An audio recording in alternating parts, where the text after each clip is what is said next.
Halo Sobat SG, terima kasih udah klik video ini. Selamat datang di channel YouTube Bimbel SG. Nah, di video kali ini kita akan bahas materi tentang energi, usaha, dan daya beserta latihan soal yang berstandar UTBK. Pastikan adik-adik semua bisa tonton dan saksikan video ini sampai selesai. Baik adik-adik, sekarang kita mulai dari pengertian energi. Nah, kita tahu bahwasanya semua makhluk hidup membutuhkan energi untuk kelangsungan hidup mereka. Seperti contoh ya, diri kita sendiri ya, ketika kita tidak mendapatkan asupan makanan, maka tubuh kita akan terasa lemas ya, dan susah untuk melakukan kinerja ataupun aktivitas apapun ya. Nah, oleh karena itu ya, dari kalimat yang di atas ya, maka kita bisa dapat simpulkan apa itu pengertian dari energi ya. Jadi energi itu adalah kemampuan untuk melakukan kerja atau usaha ya. Nah, kita tahu bahwasanya energi merupakan besaran yang ada dalam fisika ya. Yang kita tahu itu termasuk besaran turunan ya. Nah, sekarang kita tahu sendiri apa satuan dari energi itu ya. Nah, satuan energi kalau dalam satuan internasional atau SI disingkatnya itu adalah Joule ya. Disingkatnya nanti J. Yang besar Joule itu sendiri adalah besar 1 Newton dikalikan dengan jarak ya, yaitu kilogram dikali meter kuadrat per sekon kuadrat. Nah, satuan energi itu bukan hanya kita jumpai dalam satuan SI saja ya, melainkan ada beberapa satuan yang sering kita kenal ya, yaitu satuannya dalam kalori atau KWH atau disingkat kilowatt jam ya. Nah, ketika nanti kita jumpai satuan dari energi itu bukan dalam satuan SI ya, melainkan satuan yang lain seperti satuan kalori, kita bisa mengubah atau mengkonversi satuan tersebut menjadi ke dalam bentuk satuan SI-nya ya, seperti itu. Misalnya satuan kalori ya. Jadi 1 kalori itu setara dengan 4,2 Joule. Nah, kalau kita balik ya, maka kita akan dapatkan 1 Joule itu sama dengan 0,24 kalori. Nah, konversi ini sudah baku. Jadi, jika nanti adik-adik bertemu dengan soal tentang usaha dan energi ya, namun terkendala terkait satuan ya, bukan dalam satuan internasional, maka adik-adik bisa gunakan konversi ini ya untuk mengubah dari Joule ke kalori atau dari kalori ke Joule. Oke, berikutnya apa itu bentuk-bentuk energi ya? Nah, kalau kita amati ya di alam semesta ini ya, kita akan menemukan banyak sekali bentuk-bentuk energi ya yang ada di bumi ini ya. Ini sebenarnya cuman hanya segelintir saja ya. Adik-adik bisa jumpai lebih banyak lagi ya ketika adik-adik mencoba untuk menjelajahi macam-macam atau bentuk-bentuk dari energi tersebut ya. Nah, ini yang paling umum ya, yang sering kita jumpai dalam kehidupan sehari-hari ya, yaitu yang pertama ada energi kalor ya, atau energi panas. Nah, energi panas pasti bersumber dari sumber-sumber yang bisa menghasilkan kalor atau panas ya, seperti contohnya adalah cahaya matahari ya. Kemudian energi listrik ya. Nah, kita tahu bahwasanya ini pasti bersumber dari peralatan listrik atau sumber generator sebagai pembangkit energi listrik ya, seperti itu.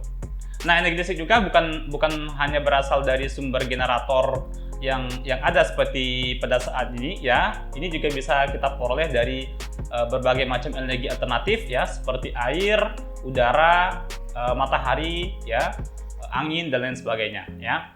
Nah, kemudian energi cahaya. Energi cahaya pasti kita tahu ini bersumber dari sumber-sumber cahaya ya, seperti lampu ya, cahaya matahari ya, sinar-sinar tertentu ya, seperti mungkin sinar laser dan lain sebagainya ya. Kemudian berikutnya ada energi kimia. Nah, kalau energi kimia itu adalah energi yang bersumber dari pembentuknya adalah bahan-bahan kimia ya, seperti mungkin baterai ya, atau akumulator. Nah, itu bisa menghasilkan energi kimia ya. Nanti energi kimia bisa kita ubah menjadi bentuk-bentuk energi yang lain seperti energi listrik contohnya ya. Nah, berikutnya adalah energi mekanik. Nah, energi mekanik itu adalah energi yang berasal dari kinerja atau kerja dari suatu alat mekanik ya. Seperti ambil contoh gerakan dari sebuah benda ya, atau putaran dari sebuah benda ya. Contohnya seperti turbin ya. Nah, turbin itu termasuk energi mekanik. Kenapa? Karena ada putaran dari generator turbinnya ya. Nanti dari energi mekanik kita bisa ubah juga ke dalam bentuk energi yang lain seperti energi listrik ya, atau bentuk-bentuk energi yang lain seperti itu. Nah, berikutnya ada energi bunyi. Nah, energi bunyi pasti ini bersumber dari sumber-sumber yang bisa menghasilkan bunyi ya, seperti alat-alat musik ya, ataupun suara bom mungkin ya, seperti itu ya. Nah, energi bunyi juga bisa menghasilkan energi yang besar ya, tergantung dari intensitas dari suaranya atau bunyinya ya. Nah, kemudian berikutnya ini energi nuklir. Nah, ini mungkin yang jarang kita jumpai dalam kehidupan sehari-hari. Kenapa? Karena energi nuklir ini energi yang bersumber dari bahan-bahan radioaktif ya.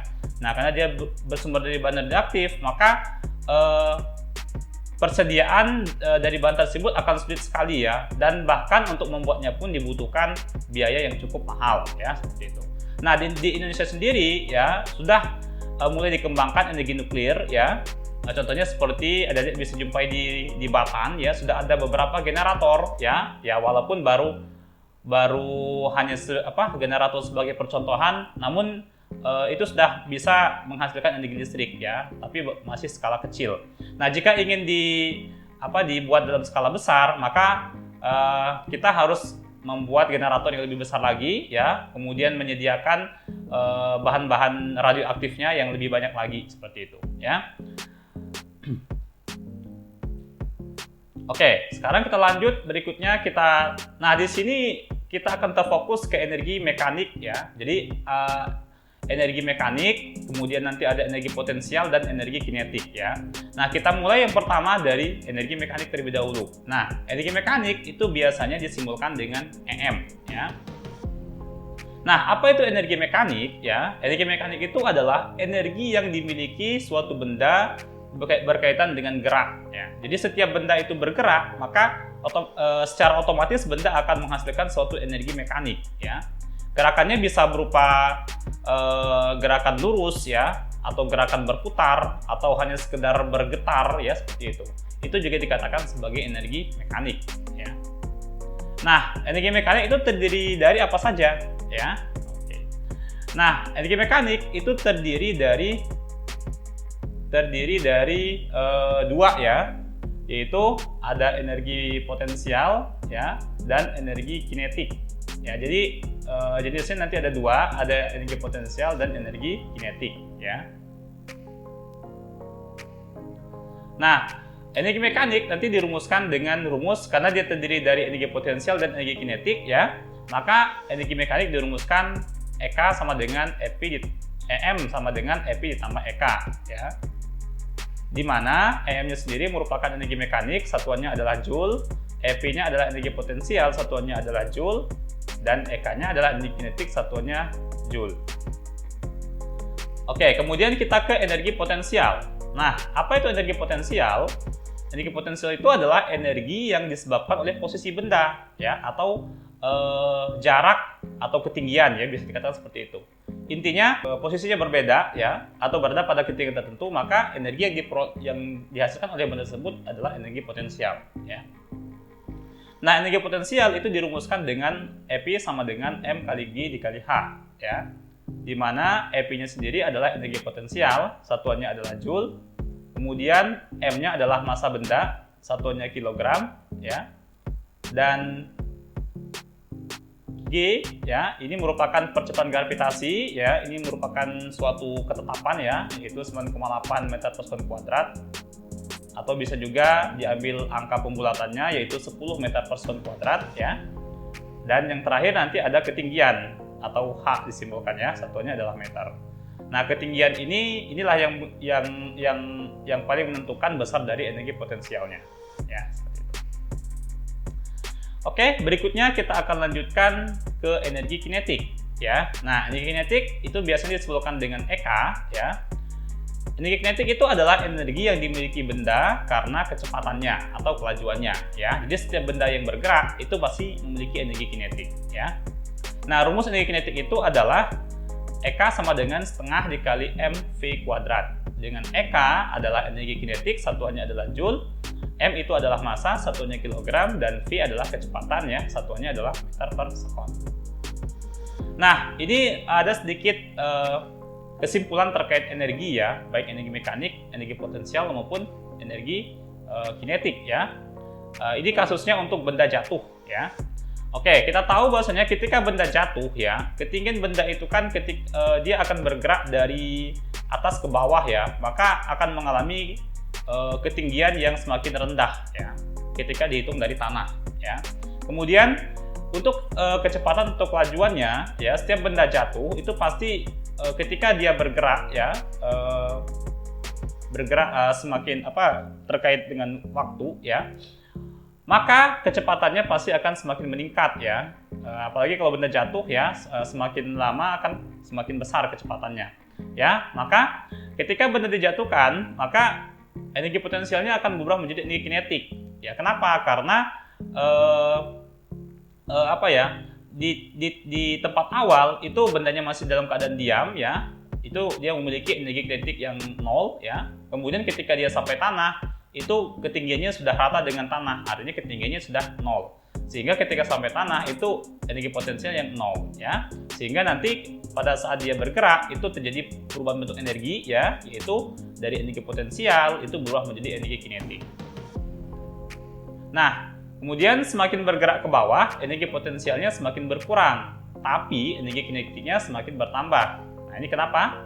Ya, ini seperti yang sudah kakak jelaskan tadi di awal ya, bahwasanya ketika benda jatuh itu ketinggiannya akan semakin rendah gitu ya, semakin dekat dengan tanah, maka akan mengakibatkan energi potensialnya akan semakin berkurang atau semakin kecil ya. Namun kecepatannya ketika dia jatuh itu semakin lama semakin cepat ya, semakin dekat tanah itu semakin cepat, sehingga mengakibatkan energi kinetiknya semakin bertambah ya.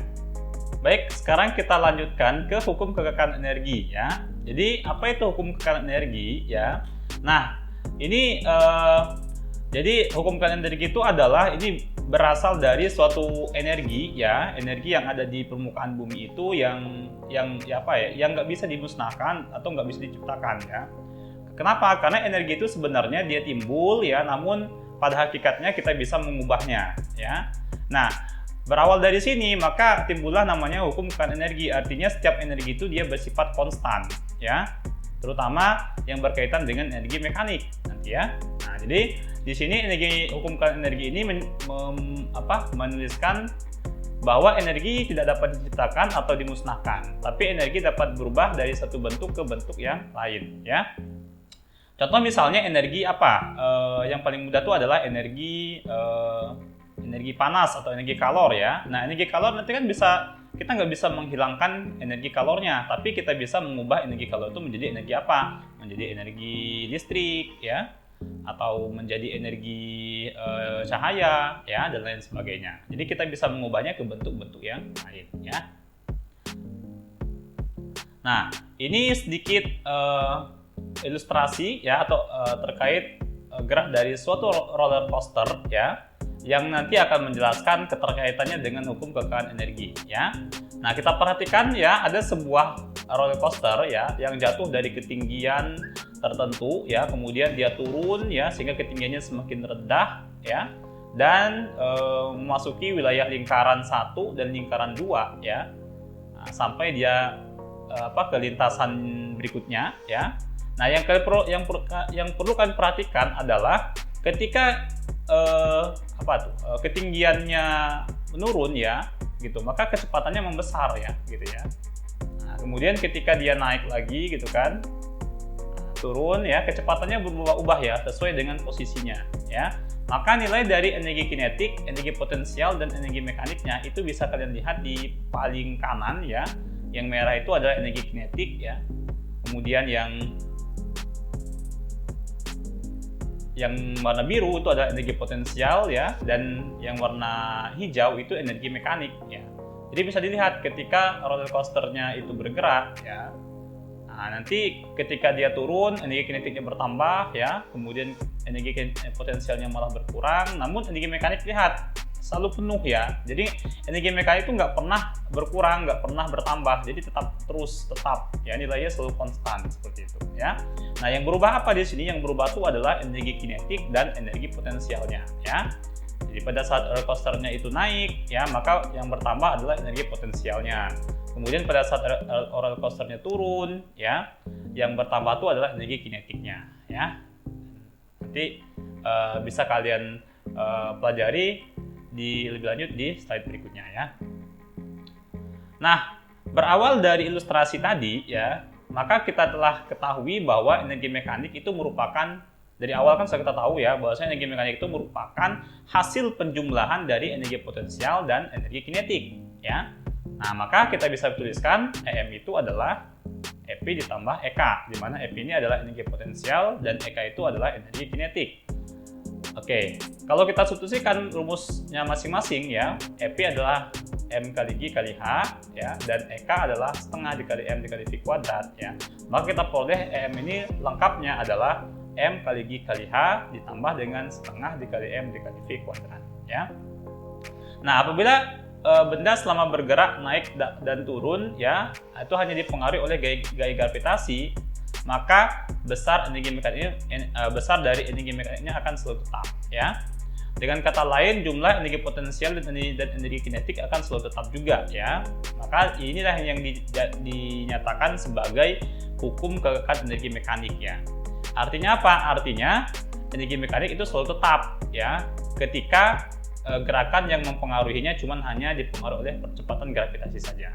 Nah, namun nanti bagaimana kalau misalnya ada gaya yang lain selain gaya gravitasi yang mempengaruhi gerak benda? Nah, itu hukum kekekalan energi mekanik itu tidak akan berlaku lagi ya. Contohnya yang sering menghambat ya atau menghalangi gerakan benda itu adalah gaya gesek ya. Nah, ketika nanti bendanya dipengaruhi oleh gaya gesek, maka kita tidak bisa lagi menggunakan hukum kekekalan energi mekanik ya. Kenapa? Karena energi mekaniknya akan selalu berkurang ya, akan selalu berubah ya, karena gaya gesek itu selalu menghambat gerakan atau mengurangi kecepatan suatu benda ya.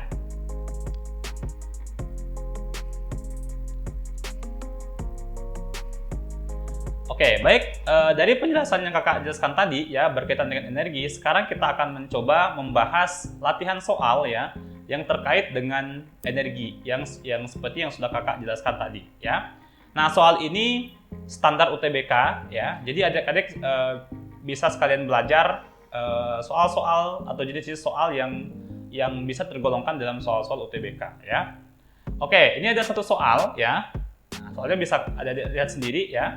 Yaitu suatu balok dengan massa 2,5 kg diletakkan di ujung atas sebuah bidang miring ya yang licin sepanjang 80 cm. Jika energi kinetik pada saat tiba di tanah diketahui sebesar 10 Joule, maka sudut kemiringan bidang tersebut adalah berapa? Nanti ambil kecepatan gravitasinya sebesar 10 meter per sekon kuadrat. Nah, gimana cara proses pembahasannya? Oke, sekarang kita bahas ya. Oke, jadi dari soal diketahuinya ada suatu benda bermassa 2,5 kg ya. Kemudian dia bergerak sepanjang bidang miring ya yang panjangnya 80 cm. Berarti jaraknya 80 cm ya. Kemudian katanya energi kinetik saat tiba di tanah itu sebesar 10 Joule. Nah, coba perhatikan ilustrasi gambar ini ya. Jadi ilustrasinya kan ini bendanya mula-mula bergerak dari puncak bidang miring, kemudian dia bergerak menuju lembah ya atau dasar bidang miring ya. Nah, mula-mula kecepatannya itu V0 ya. Karena dari keadaan diam maka V0-nya ini akan bernilai 0 ya. Gitu ya. Keadaan diam itu berarti keadaan dia berhenti dulu ya, seperti itu. Kemudian ketika sampai di dasar itu kecepatannya dikatakan sebagai kecepatan akhirnya ya, yaitu V1. Nah, sehingga disinilah yang dikatakan sebagai energi kinetik 1 ya, atau energi kinetik ketika sampai di tanah, yaitu sebesar 10 Joule ya. Nah, pertanyaan dari soal ini tentukan berapakah sudut kemiringan dari bidang miringnya ya. Nah, kita akan menggunakan konsep dari usaha ya, usaha yang nanti akan berkaitan dengan perubahan energi kinetik ya. Nah, pada saat benda ini meluncur gitu kan, Kita tahu kan mula-mula kecepatannya adalah 0, kemudian ketika dia bergerak kecepatannya itu akan semakin meningkat ya. Kenapa? Karena bidang miringnya licin gitu ya. Nah, kalau dia licin berarti pada saat dia turun pasti kecepatannya akan semakin meningkat atau semakin bertambah besar ya. Sehingga ini bisa kita kategorikan sebagai sebagai soal ya yang berlaku hukum kekayaan energi mekanik di sini ya. Kenapa? Karena kecepatannya ketika dia turun itu semakin membesar ya. Nah, maka kita dapatkan di sini usahanya sama dengan perubahan energi kinetik ya. Kita bisa kurangkan energi kinetiknya ya, yaitu kalau ada delta kan berarti ini kan akhir dikurang awal ya. Jadi energi kinetik akhir yaitu EK1 dikurang dengan energi kinetik awal yaitu EK0. Nah, karena kecepatan mula-mulanya 0, maka energi kinetik mula-mulanya juga akan bernilai 0 ya. Sehingga kita bisa peroleh nanti tingkat EK1 di sini ya. Nah, sedangkan usaha sendiri dirumuskan, nanti kita akan masuk ke bagian usaha ya. Rumusnya adalah gaya dikali dengan perpindahan ya. Nah, karena untuk kasus benda yang meluncur itu gayanya tidak hanya satu ya yang mempengaruhinya, bisa saja mungkin gaya-gaya yang lain ya. Maka kita buat dia menjadi sigma F saja ya. Jadi sigma F dikali S sama dengan EK1 ya. Nah, sekarang kita lihat benda ini kira-kira gaya yang paling menentukan gerakannya atau yang paling mempengaruhi gerakan ini gaya apa ya. Karena bidangnya licin, otomatis cuman hanya gaya gravitasi yang mempengaruhinya ya. Begitu. Nah, sehingga ya kalau kita uraikan, ini kan karena bidang miring ya, sedangkan gaya barat itu kan arahnya dia vertikal ya, bukan miring ya, tapi vertikal. Maka kita uraikan atau kita proyeksikan ya, membentuk dua komponen gerak, yaitu ada komponen yang sejajar dengan bidang miring, yang kedua komponen vertikalnya ya. Nah, untuk komponen yang sejajar bidang miring ini adalah W dikali sin theta ya. Kemudian yang vertikalnya adalah W kali cos theta ya. Nah, yang kita ambil itu adalah yang sejajar dengan bidangnya ya. Jadi gaya yang sejajar dengan arah bidangnya, yang arah bidang miringnya maksudnya ya, atau arah geraknya. Jadi yang kita ambil cuma W sin theta saja. Nah, kenapa W cos theta nggak dipakai? Karena W cos theta itu arahnya vertikal ya. Kalau memang nanti ada gerakan yang arah vertikal baru kita bisa ambil W cos theta-nya. Tapi kalau misalnya gerakannya hanya horizontal sejajar dengan bidang miring saja, berarti yang kita ambil cuma hanya W sin theta ya. Jadi kita masukin di sini W sin theta dikalikan dengan S sama dengan EK1 ya. Nah, W sendiri kan dirumuskan yaitu massa kali percepatan gravitasi dikalikan sin theta dikalikan dengan perpindahannya ya sama dengan EK1 ya. Kita masukin angka-angkanya ya, massanya diketahui 2,5 dikali gravitasinya 10 dan sin theta ini yang ditanyanya nanti ya, sin theta dikalikan dengan perpindahannya itu 80 cm kita ubah ke dalam meter yaitu 0,8 meter ya, sama dengan EK1-nya adalah 10 Joule ya di sini. Oke, ini tinggal kita hitung saja, berarti 2,5 dikali 10 dikali 0,8 itu nilainya adalah 20 dikalikan dengan sin theta sama dengan 10. Sehingga kita peroleh sin theta-nya sama dengan 10/20 ya, yaitu setengah. Nah, untuk memperoleh nilai theta-nya kita inverse-kan atau kita cari nilai arcusnya gitu kan, arcus sin dari setengah ya. Arcus itu artinya sin yang menghasilkan nilai setengah ya, seperti itu. Maka kita peroleh sudutnya adalah 30 derajat ya. Jadi jawaban dari soal ini adalah sudut kemiringannya adalah 30 derajat ya. Berarti tepatnya di B jawabannya. Oke, baik adik-adik, kita sudah sampai di penghujung pembahasan ya. Terima kasih buat adik-adik yang sudah menyaksikan video ini dari awal sampai akhir ya. Semoga bermanfaat dan tetap terus pantengin terus ya channel YouTube Bimbel SG karena akan ada banyak video-video terkait pembahasan materi-materi yang sangat kalian butuhkan. Dan jangan lupa juga untuk like dan subscribe channel YouTube Bimbel SG supaya Bimbel SG tetap terus memberikan video-video yang bermanfaat buat adik-adik semuanya. Terima kasih atas waktunya, sampai jumpa. Hai, jika kamu merasa video ini bermanfaat, jangan lupa subscribe, like, dan nyalakan lonceng notifikasi untuk update soal, materi, dan cerita pendidikan lainnya. Cek description box di bawah ini untuk informasi update seputar Bimbel SG. Sampai bertemu di video selanjutnya, Sobat!